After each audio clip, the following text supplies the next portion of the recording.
Hey guys, எல்லாருக்கும் வணக்கம். இந்த வீடியோல நம்ம பார்க்க போறது போயா மைக்கோட ரிவ்யூ பத்தி. ஸோ இது வரைக்கும் நம்ம சேனலை சப்ஸ்கிரைப் பண்ணுங்க. பிடிச்சிருந்தா லைக் பண்ணுங்க அண்ட் ஷேர் பண்ணுங்க. வாங்க guys வீடியோக்குள்ள போலாம்.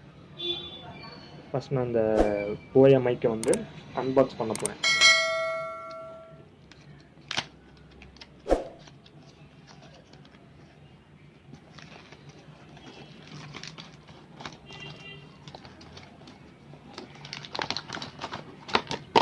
ஸோ அன்பாக்ஸ் பண்ணது உள்ள ஒரு கவர் இருக்குது. அந்த கவருக்குள்ளே மைக் இருக்குது. ஸோ மைக்கு பேட்ரி எல்லாமே அதுக்குள்ளே தான் இருக்குது. நம்ம அந்த கவரை பார்த்தாலே தெரியும். கவர் அவ்வளோ லுக்காகவும் கிராண்டாகவும் இருக்குது பார்க்கவே.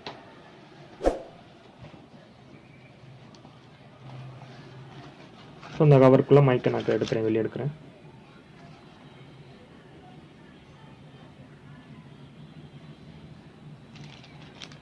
ஸோ கவருக்குள்ளே என்னென்ன இருக்குது அப்படின்றத நம்ம பார்க்கலாம். ஸோ ஃபர்ஸ்ட் மைக் உங்களுக்கு பார்க்க லுக்காகவும் கிராண்டாகவும் இருக்குது.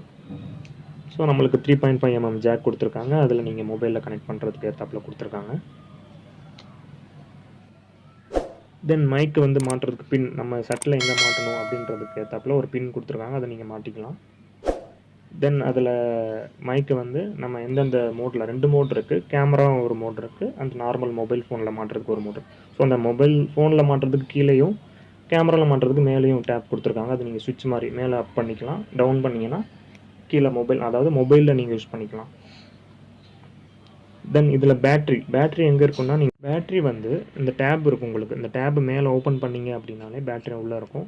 இன்கேஸ் பேட்ரி வந்து தீர்ந்து போயிடுச்சு அப்படின்னா நீங்கள் பேட்ரி ரீப்ளேஸ் பண்ணிக்கலாம். பேட்ரி உங்களுக்கு எக்ஸ்ட்ராவே ஒரு பேட்ரி கொடுத்துருக்காங்க. நார்மலாகவே இந்த பேட்ரி வந்து உங்களுக்கு 2 இயர்ஸ், மினிமம் 2 இயர்ஸாவது வரும்.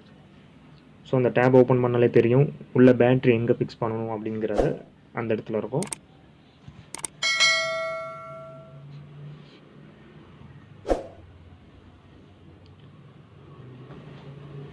தென் நான் கனெக்டர் சொல்லியிருந்தேன், கேமராவில் மாட்டுறதுக்கு ஒரு கனெக்டர் கொடுத்துருக்காங்க. நம்ம இந்த மைக்கோட ஒரு எண்டை, அதாவது அந்த 3.5 mm ஜாக்கை வந்து அந்த கனெக்டர்லையும், அந்த கனெக்டரோட மறு எண்டை வந்து நீங்கள் கேமராவில் கனெக்ட் பண்ணி கேமராலேயே நீங்கள் ரெக்கார்ட் பண்ணிக்கலாம். அந்த கனெக்டரை பார்க்குறீங்க. பேட்ரி நான் சொல்லியிருந்தேன், எக்ஸ்ட்ரா பேட்ரி ஒன்று கொடுத்துருக்காங்க. நீங்கள் இன்கேஸ் தீர்ந்து போயிடுச்சுன்னா நீங்கள் இந்த பேட்டரி ரிப்ளேஸ் பண்ணிக்கலாம். தென் நான் கேபிளோட ஒயர் வந்து ரொம்ப லென்த்தாக இருக்குதுன்னு சொல்லியிருந்தேன். இந்த கேபிள் பார்த்தீங்கன்னா அதிகமாக நீங்கள் டிஸ்டன்ஸில் வச்சு யூஸ் பண்ணுறதுக்கு ரொம்ப யூஸ்ஃபுல்லாக இருக்கும். கேமராவோ ஸ்டாண்டில் நீங்கள் வச்சு யூஸ் பண்ணுறீங்க அப்படின்னா, மொபைல்லே நீங்கள் டிஸ்டன்ஸில் வச்சு யூஸ் பண்ணுறீங்க அப்படின்னா ரொம்ப யூஸ்ஃபுல்லாக இருக்கும். ரொம்ப லென்த்தியாக வச்சு நீங்கள் எடுத்துக்கலாம். ஏதோ ஒரு கேமரா நீங்கள் ஸ்டாண்டில் வச்சு நீங்கள் அதை கனெக்ட் பண்ணி நீங்கள் யூஸ் பண்ணுறதுக்கு ரொம்ப யூஸ்ஃபுல்லாகவும் இருக்கும். இந்த ப்ராடக்ட் வந்து அமேசான்லேயும் ஃப்ளிப்கார்ட்லேயும் கிடைக்குது. ஸோ இது மேக்ஸிமம் யூஸ் பண்ணுறது யூடியூப் யூஸ் பண்ணுறவங்களுக்கு, யூடியூப் யூசர்ஸ்க்கு ரொம்ப யூஸ்ஃபுல்லாக இருக்கும். அது போக நீங்கள் கேமரா ரெக்கார்ட் பண்ணுறதுக்கு, ஆடியோ ரெக்கார்ட் பண்ணுறதுக்கு யூஸ் பண்ணிக்கலாம். இந்த வீடியோ பிடிச்சிருந்தால் சப்ஸ்கிரைப் பண்ணுங்கள், எல்லாருக்கும் ஷேர் பண்ணுங்கள், அண்ட் தென் லைக் பண்ணுங்கள். ரொம்ப தேங்க்ஸ் கைஸ்.